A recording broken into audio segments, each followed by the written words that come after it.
ebigombe birimo afiyego wemnet cred na voda hamwe na nape bikiriyo nibigendo misho no kushoroza emikono ku rugo mu bataka. Petition twiraho kutwara wa president aho kugira ngo ebyare bindi bigenzere nibishaba ngo nabo tushimeye kuzayo tuba meeting tu sharing nabo nshonga bakicenge kandi nabo base kuteka emikono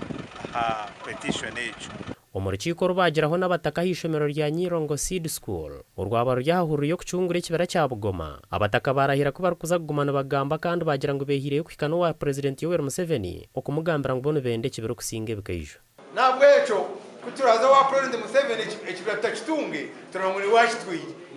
Akari wo command ni what? Nabo cyo mutatina. Mwagira ngo President bagihe tukikiriza nje nidufa kubi ike turi gukura. Kongashi abana bato nitubanaga icyo ndikwera turi abana bato turi kuza nibazakaye mubwira biri kwije ninyena ngo tugire gute tuteka amamani farite yitu igaruka aha kutandika ko kwezoku omuramuzi musasekano wa Civil Division of High Court akabinga umushango gwabire bw'ababirwe bigombe biri kurwana byo buhangwa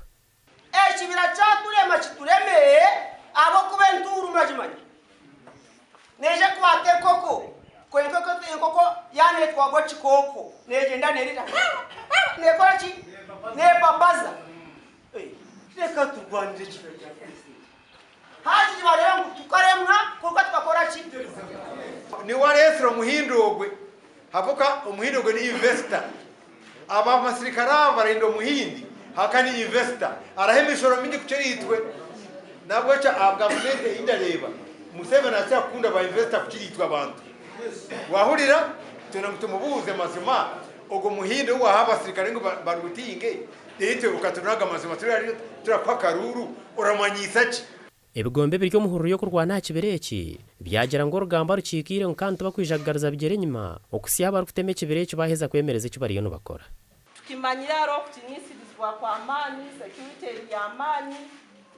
abasirikare bali bamana bakutinisiriza abantu kyonka kandi mutawamu okunihira kubabagambire so tuli hamu nainywe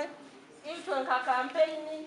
ensonga enkureri yokulinde kibireki Orutaro rwo kucungure kibera cya Bugoma rukatandika mu kwezi kwa mwendo mwaka gw'2020 ubwanyuma y'ikitongore cyane makwereza baho yu Sugar Limited ebarahiye kubikiriza kwingebe kwijo hamwe n'ibindi byentunguka hitakeri